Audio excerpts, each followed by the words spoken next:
প্রথমে আম কাটে রোদ্রে শুকাতে দিলাম লবণ দিয়ে।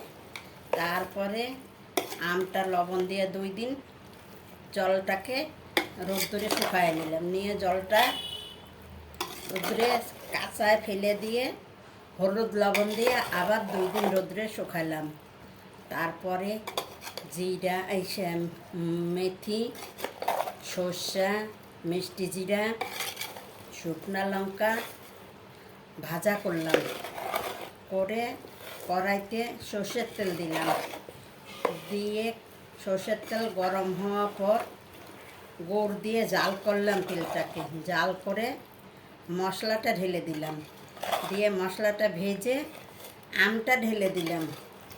আমটা ঢেলে দেওয়ার পর মশলা, আম, গুড় সব একসাথে কড়াইতে মিক্স করে এখন আমি বয়ামে ঢালছি।